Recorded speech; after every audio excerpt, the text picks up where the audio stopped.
Imagine a world where beauty is both a blessing and a burden, where a single gaze can inspire desire, fear, and fascination all at once.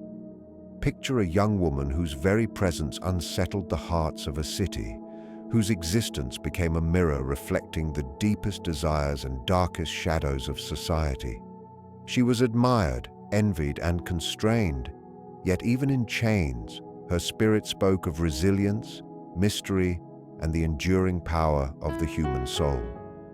This is the story of the most beautiful slave in New Orleans history, a story that transcends time, becoming a symbol of the tension between freedom and confinement, visibility and concealment, suffering and transcendence.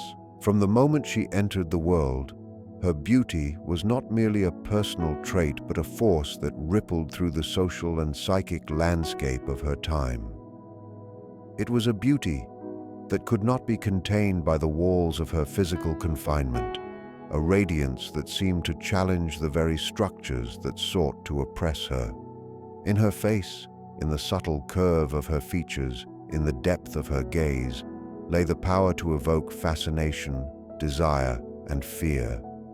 Yet this power existed within a context that sought to neutralize it, to claim it as property, to reduce her to a symbol, to an object. Beauty in her existence became both a shield and a cage. It was the currency with which she navigated a world that measured worth in superficial terms, that could neither fully see nor fully respect her interior self. Her beauty was a double-edged mirror, reflecting back the projections of those who beheld her, while concealing the depth of her own consciousness. In a society where the human spirit could be subjugated to the whims of others, where freedom was a distant fantasy, beauty assumed a strange, almost mystical power, a paradoxical combination of vulnerability and influence. She could evoke admiration, yet that admiration often carried the weight of possession, the silent claim of those who gazed upon her as if she were a landscape to be explored, a treasure to be owned rather than a soul to be known. The interplay between her physical allure and her social position reveals the profound tension between appearance and reality, a tension that resonates within the human psyche even today. Beauty, often regarded as a gift, here becomes a prism through which the contradictions of power are refracted. It grants attention, yet draws control. It invites connection, yet enforces isolation. In this dynamic, the individual becomes acutely aware of the ways in which others interpret and define their presence. Her beauty, therefore, was not a mere attribute but a psychological force, shaping the interactions and intentions of everyone around her. It invited fascination, but demanded caution, awareness, and resilience. To understand her story is to see how beauty, when combined with systemic oppression, transforms from a passive characteristic into an active agent in the drama of human relationships. The observers, the enforcers, and the admirers were themselves caught in a web spun by this paradoxical force, each responding to her beauty with desire, fear, envy, or protective instinct, each revealing more about themselves than about her. At the same time, her beauty was a mask through which the world projected its fantasies, a vessel for the collective imagination of a society that both revered and feared her presence. It was a reflection of the contradictions and hypocrisies embedded in the social order, the desire to possess and the simultaneous awe of what cannot be possessed, the moral codes that condemned her existence as property while exalting her physical form as an ideal. In the interplay of these forces, her life becomes a study in the psychological consequences of external valuation. The gaze of others was never neutral. It carried judgments, expectations, and unconscious desires. And in being constantly observed, she was compelled to negotiate her own sense of self within the projections cast upon her. To be beautiful in such a world is to be perpetually defined by others, yet there is a subtle, often hidden power in awareness of this dynamic, in the quiet knowledge that the gaze is not merely passive but active, and that it can be navigated, resisted, or even sublimated. Yet within this complex entanglement of oppression and attention, there lies a deeper, almost archetypal significance. Beauty in the midst of subjugation is a symbol of what cannot be destroyed, a testament to the resilience of the human spirit. It is the spark of individuality that refuses to be extinguished by external circumstances, the inner light that asserts its existence even when the outer world seeks to suppress it. In this sense, her beauty is inseparable from her psychological and spiritual existence. It is an expression of a soul that persists, observes, and understands, even within the confines of systemic limitation. Her story compels us to ask profound questions about the ways in which beauty, talent, or charisma operate under conditions of oppression, and how these qualities can simultaneously empower and endanger those who possess them. Moreover, her beauty becomes a site of tension between the inner self and the outer world, between who she is and who she is perceived to be. Each glance, each whispered comment, each uninvited gaze becomes a negotiation of identity, an assertion of presence in a world determined to reduce her to objecthood. She embodies the paradox of existence under oppression. The self is contained yet expansive, visible yet hidden, subjected yet unconquerable. In the psychology of her experience, we see a reflection of universal human struggles: how to maintain integrity in the face of reduction, how to assert individuality within a context of overwhelming external definition, how to survive and even flourish when the very environment seems designed to negate the self. In her story, beauty is thus both a burden and a revelation. It illuminates the contradictions of the society around her and provides a lens through which to examine the dynamics of power, fascination, and resilience. It reminds us that what the world elevates as an ideal may carry hidden costs, and that true understanding of a person requires looking beyond the surface, beneath the allure, into the depths of consciousness, into the quiet defiance of a soul that refuses to be fully captured, no matter the circumstances. In the life of this remarkable figure, the notion of the self was never entirely her own. Her identity existed in constant tension between who she truly was and the way she was perceived by the world around her. Every encounter, every glance, every whispered comment carried the weight of projections imposed upon her, as though she were a living canvas onto which society could paint its desires, fears, and fantasies. The collective gaze, the sum of countless eyes observing, judging, and yearning, acted like a mirror, reflecting not her reality, but the unconscious longings and anxieties of those who beheld her. In this dynamic, she became both subject and object, both the originator of her own experience and the recipient of a multitude of interpretations, some of which were accurate, many of which were distorted, and all of which demanded navigation with careful awareness. The self, in such circumstances, cannot exist purely in solitude. It is a negotiation between interiority and exteriority, a subtle interplay between the authentic and the performed, between the soul's truth and the world's perception. Her beauty, her presence, and her very existence made her a vessel for collective projections. To those who revered her, she was an idealized form, a symbol of perfection that carried the weight of aspiration, fascination, and even worship.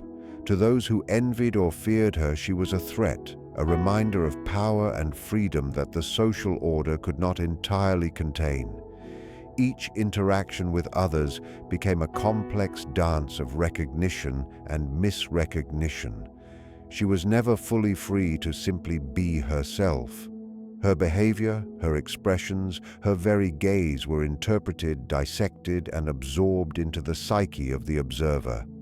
In this sense, her life reflects an archetypal truth about human social existence. The way others see us is always filtered through the lens of their own unconscious, and the ways in which they project their desires or fears can shape, constrain or distort the self. The concept of the masked self emerges naturally from this dynamic. The mask is not merely a facade, but a necessary interface between the inner world and the outer gaze. She was compelled, consciously or unconsciously, to present certain aspects of herself while concealing others, to perform within the confines of societal expectation, to navigate a labyrinth in which authenticity could become dangerous if it revealed too much. Her mask was a form of protection, a subtle rebellion against a world that sought to claim and define her. Yet it was also a complex negotiation of identity. By adopting certain masks, she gained a measure of agency, influencing perception, shaping interactions, and asserting control over a reality that otherwise threatened to consume her individuality. The mask becomes a mirror of psychological sophistication, the awareness of how one is perceived and the deliberate shaping of that perception, not in superficial vanity, but as a means of survival and subtle empowerment. At the same time, the collective gaze is never neutral or passive. It carries with it cultural, social, and historical weight.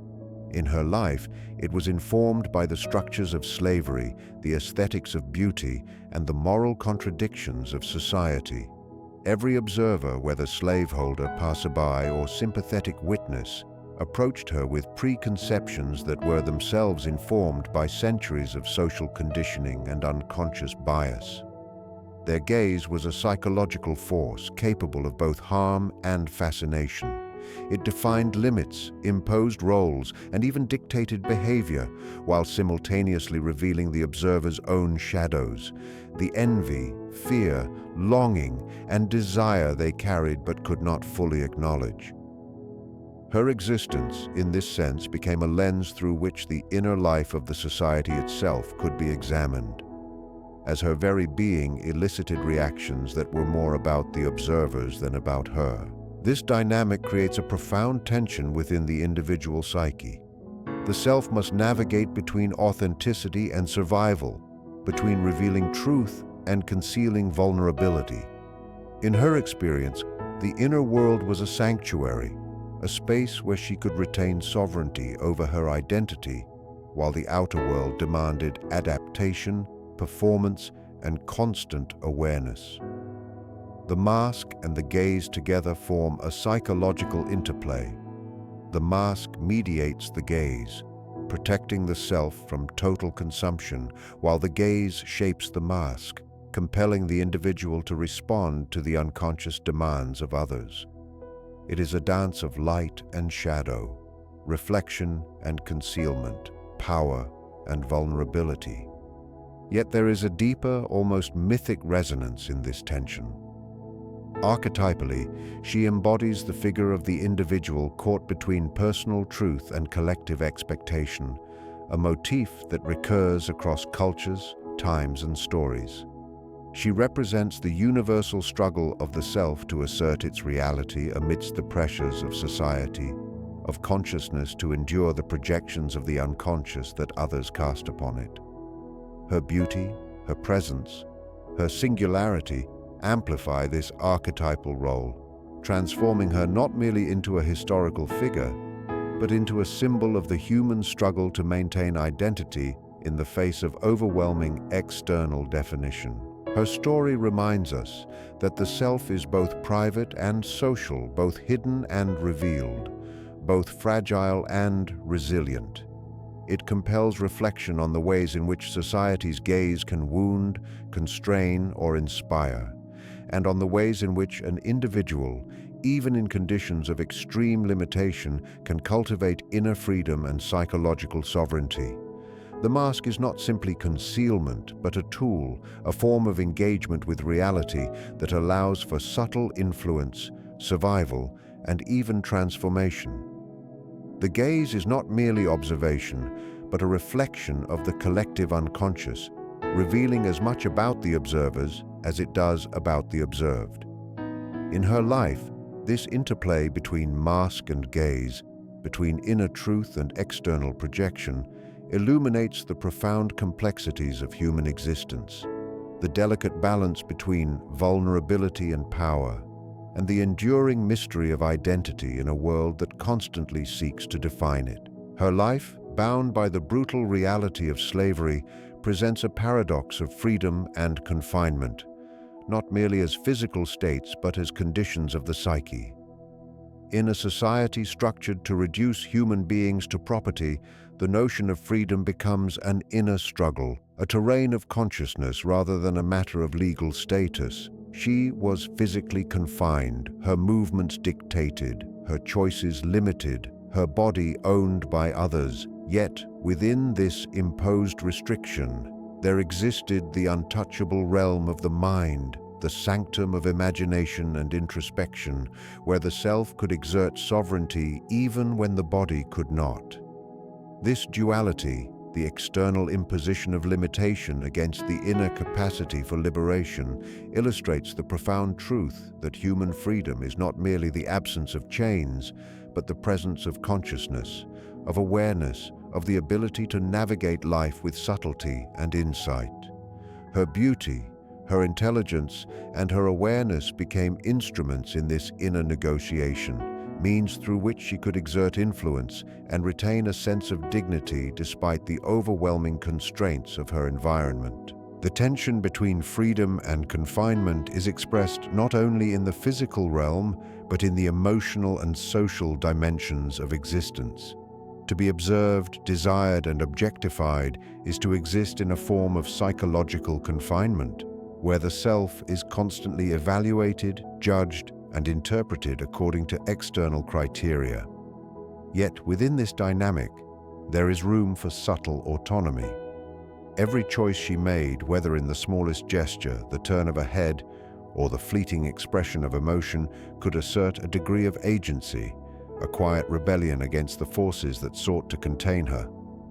Even in the face of imposed submission, the mind could remain sovereign, and the spirit could cultivate its own landscape of freedom, creating a space where identity, integrity, and meaning persisted beyond the reach of those who sought to control her.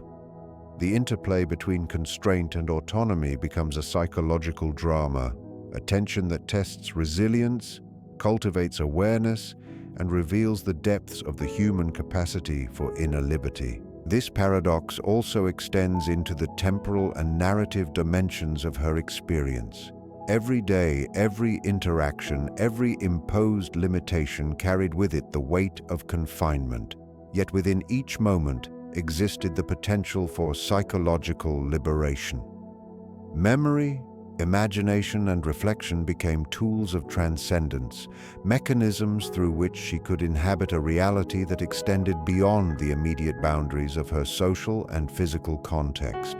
In this sense, freedom was not a static condition but an ongoing practice, a continual assertion of the inner life against the outer constraints. It is a tension familiar to the human psyche across cultures and eras, the longing for self-expression in a world that often demands conformity, the struggle to retain authenticity when circumstances impose roles and restrictions, the effort to cultivate meaning and autonomy amidst forces that threaten to diminish the self. Her experience also highlights the way beauty and social perception intersect with freedom and confinement. Her physical appearance drew attention, admiration, and desire, yet it also became a means of control, a method by which others could exercise power over her. The gaze of the world created a paradoxical cage. She was celebrated, yet constrained, exalted, yet objectified. Within this tension, psychological freedom required acute awareness, emotional resilience, and the subtle management of perception. To navigate this duality was to practice a form of inner mastery, to develop a consciousness capable of distinguishing between the self as experienced internally and the self as constructed by external forces.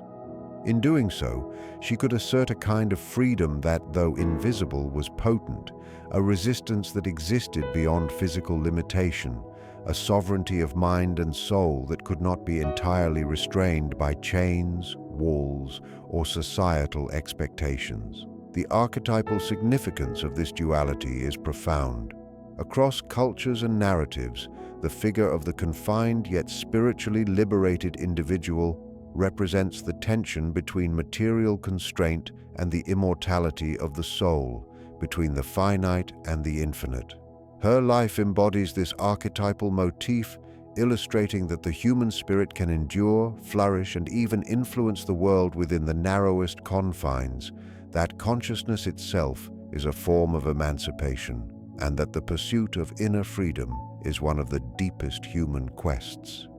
The tension between confinement and liberty, between the visible chains and the invisible wings, elevates her story from a mere historical account to a symbolic exploration of the human condition, reflecting the struggle between circumstance and self, between external imposition and internal sovereignty. Moreover, her story compels us to reconsider what we mean by freedom.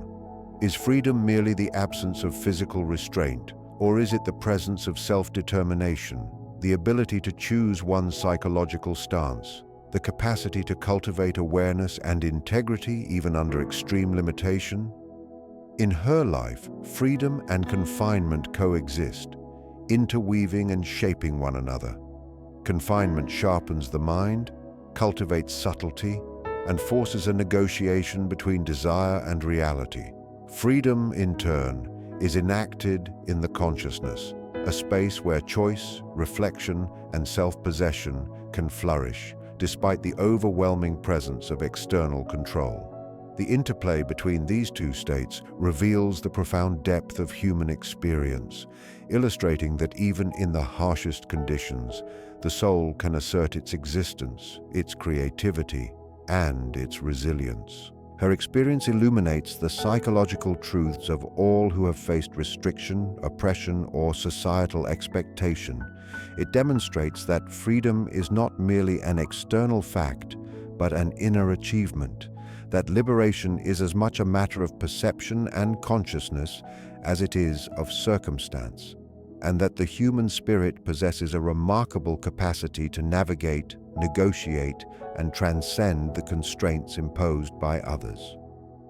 In her story, the paradox of freedom and confinement becomes a lens through which to explore the resilience of consciousness, the power of inner life, and the enduring mystery of what it truly means to be free even when the world insists otherwise. In the life of this extraordinary figure, one cannot help but recognize the contours of an archetype that transcends time and culture, the tragic heroine. She exists at the intersection of beauty and suffering, innocence and oppression, admiration and objectification, a figure whose story resonates far beyond the particulars of her historical circumstances. The tragic heroine is an archetypal figure whose journey illuminates the deepest truths of human experience, revealing the tension between the soul's potential and the limitations imposed by the external world. Her life embodies the essential paradoxes of this archetype. She is exalted yet constrained, adored yet oppressed, powerful in her presence, yet vulnerable in her circumstance. In every glance she inspires, every whispered rumor about her, and every fascination she evokes, there is a reflection not only of her reality, but of the collective psyche that perceives her, elevates her, and at the same time binds her to roles she did not choose. The tragedy in her story is not merely a product of historical circumstance, but of archetypal forces at play. The world into which she is born is governed by power, hierarchy, and societal expectations that seek to reduce her to a symbol, to an ideal, or to an object. Her beauty, while a source of fascination, becomes a mechanism of her confinement, as society's gaze imposes meaning, judgment, and expectation upon her very existence. She becomes a mirror of collective longing, a canvas upon which the desires, fears, and fantasies of others are projected. The archetype of the tragic heroine thrives in this tension, as the individual is caught between inner potential and outer constraint, between the autonomous self and the roles imposed by circumstance. It is a story that echoes in myth and legend, in literature and art, reflecting the timeless struggle of the human spirit to maintain integrity and identity when confronted with forces that threaten to define it externally. Her tragedy is amplified by the tension between admiration and objectification. To be recognized for beauty is simultaneously a privilege and a curse, a source of social influence and psychological limitation. Those who see her do not merely observe, they interpret, judge, desire, and claim, creating a complex web of expectation and projection. The tragic heroine is defined by this duality. She exists in a space where her gifts and her vulnerabilities are inseparable, where the qualities that inspire reverence also invite suffering. The very traits that make her remarkable become instruments of entrapment as the world seeks to assert power over her through the manipulation of admiration, desire, and envy. In this dynamic, she navigates a psychological landscape that demands awareness, subtlety, and resilience, a navigation that elevates her story from mere circumstance to a reflection of universal truths about human experience. At the core of her archetypal significance is the interplay between innocence and experience. She possesses a purity, a unique radiance, and a depth of presence that evokes both awe and protective instinct. Yet she is confronted by forces that seek to exploit, diminish, or control her.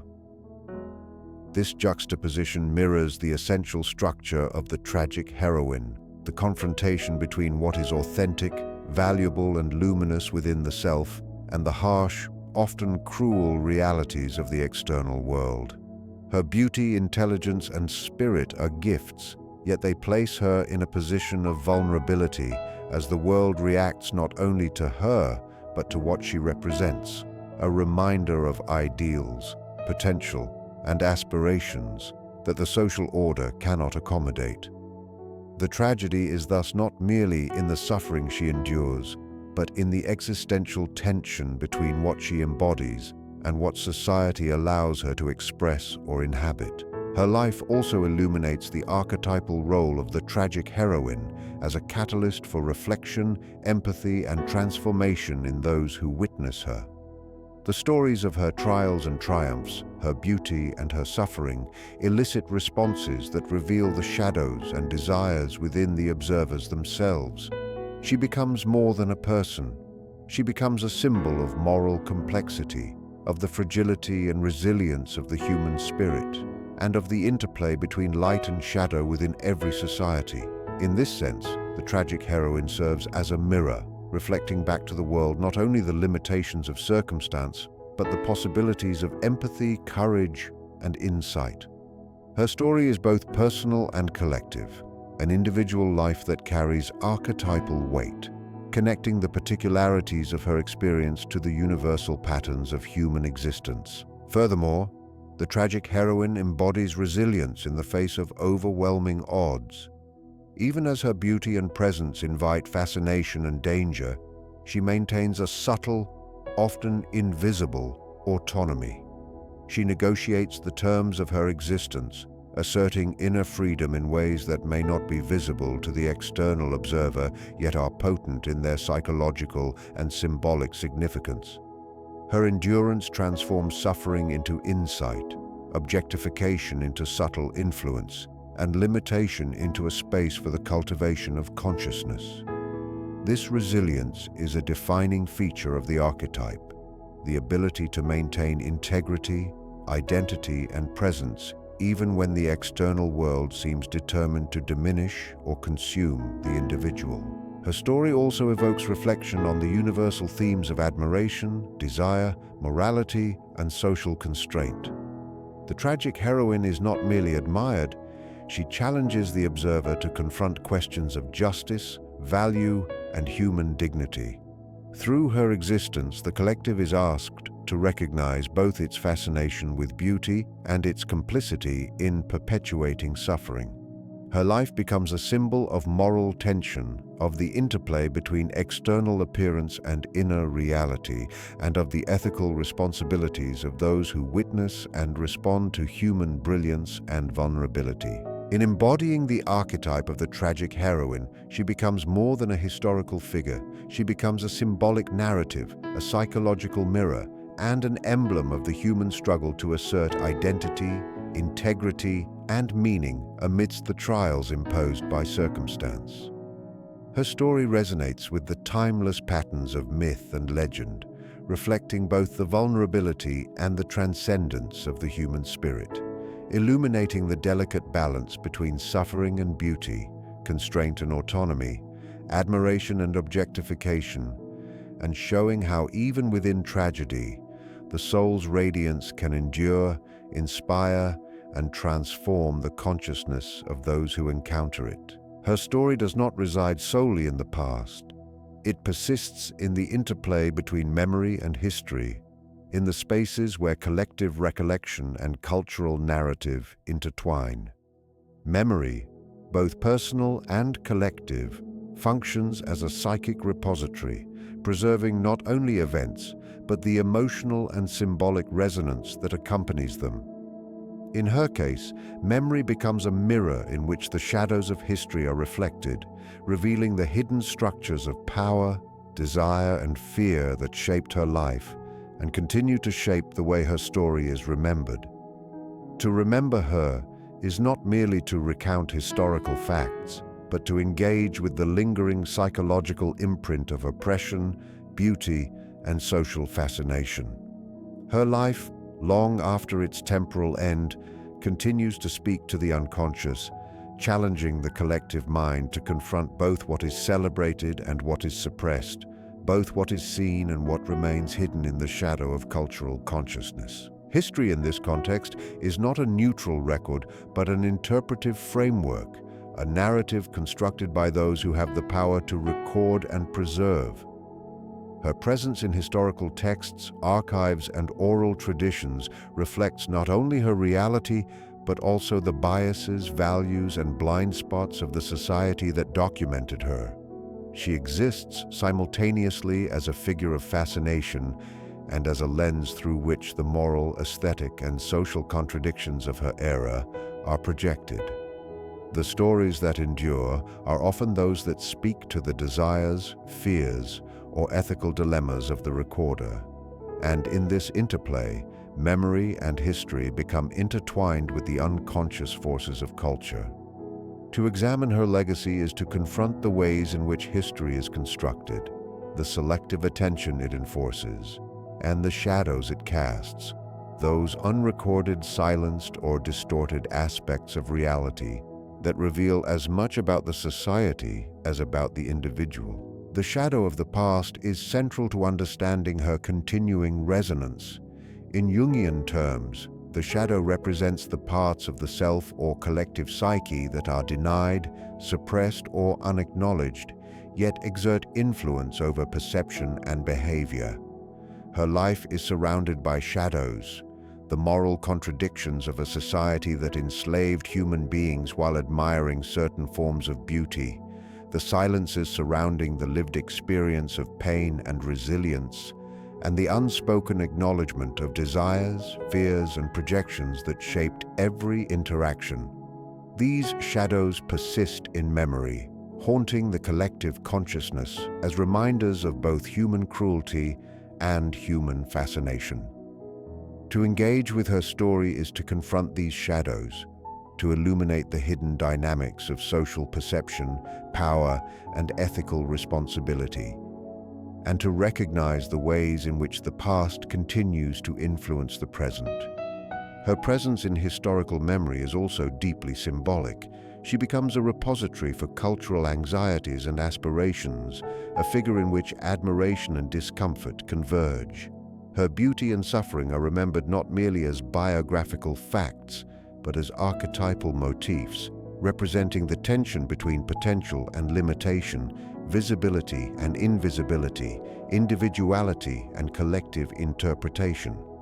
Memory transforms her from a mere historical subject into a symbol of enduring psychological truths, a focal point through which the collective psyche can confront questions of morality, justice, empathy, and aesthetic fascination.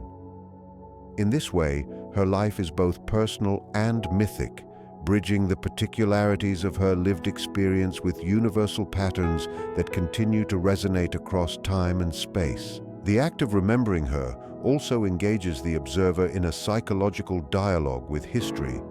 Memory is not passive.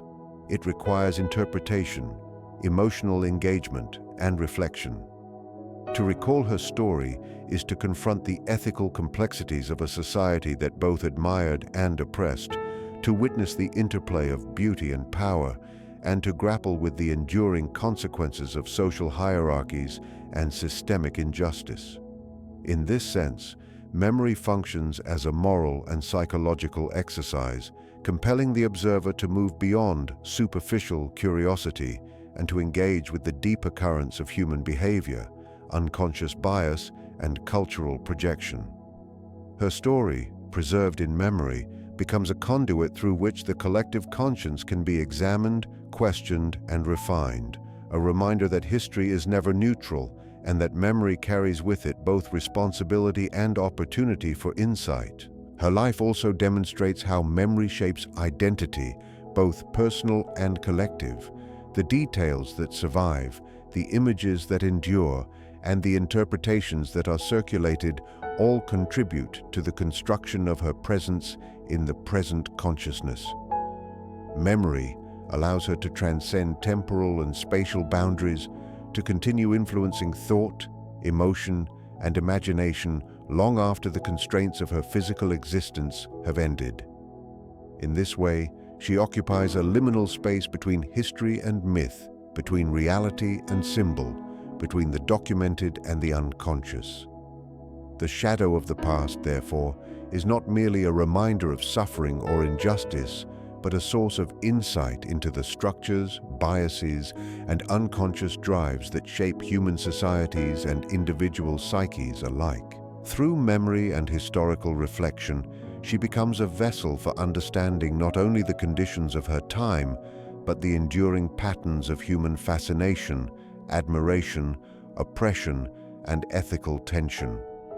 She reminds us that the past is never truly past, that it is carried within consciousness, shaping perception, influencing behavior, and informing the way societies interpret morality, beauty, and power.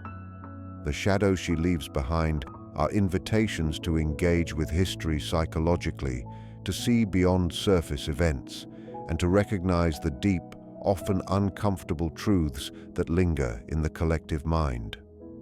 Her story, remembered and reflected upon, illuminates both the human capacity for cruelty and the resilience of the spirit, offering a profound lens through which to understand the interplay of memory, history, and the unconscious forces that shape our world.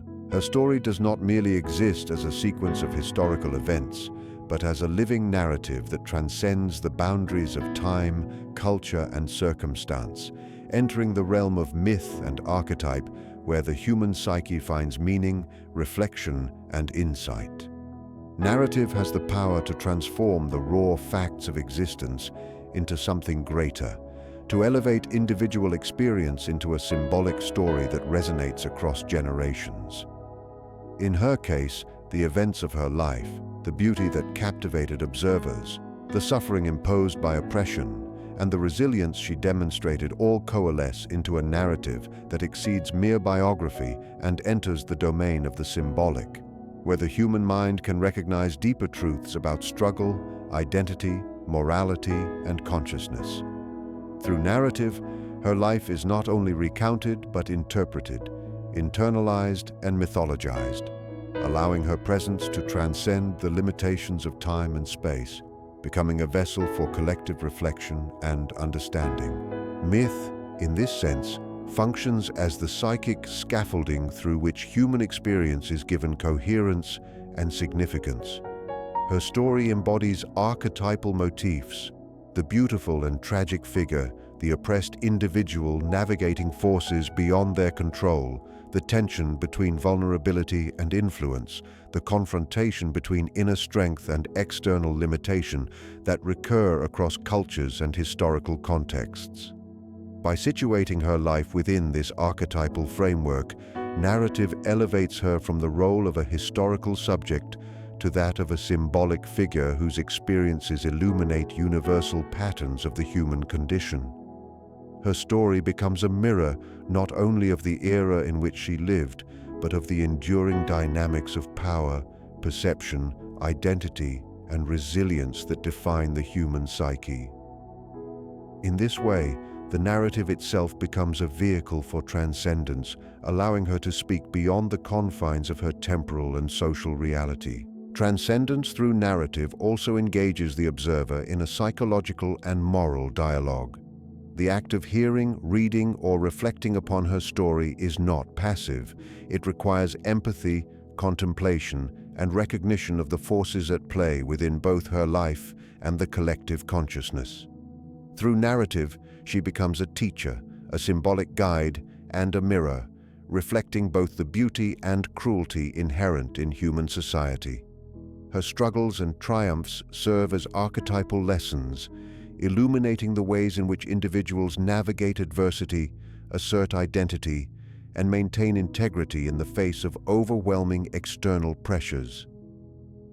By entering the realm of myth, her story transcends the particularities of historical circumstance, offering insight into the universal tensions between freedom and constraint, individuality and social expectation, admiration and objectification, suffering and resilience. Her narrative also demonstrates the transformative potential of myth to preserve memory, amplify significance, and inspire reflection. Facts alone may fade or be distorted, but the symbolic resonance of her story ensures that it continues to engage, challenge, and teach across generations. In myth, her beauty, her suffering, and her psychological resilience are not merely documented, they are amplified into motifs that speak to the unconscious mind, eliciting archetypal recognition and emotional response.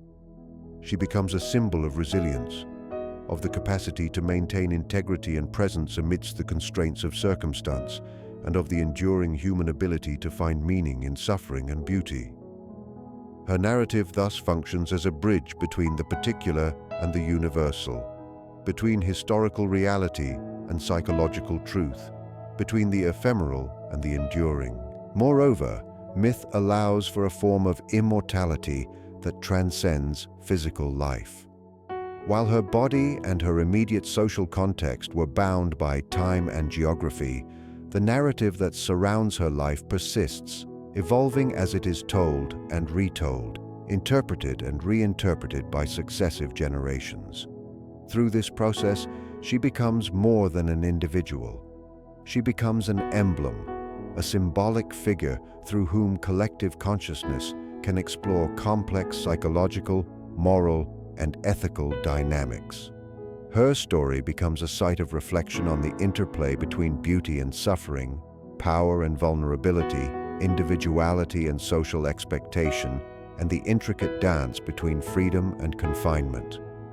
The narrative and mythic dimension of her life ensures that her presence continues to influence thought, imagination, and moral sensibility long after her historical life has ended. The transcendence of her life through narrative also reveals the power of human imagination to extract meaning from experience, to construct symbolic frameworks that allow for understanding, empathy, and insight.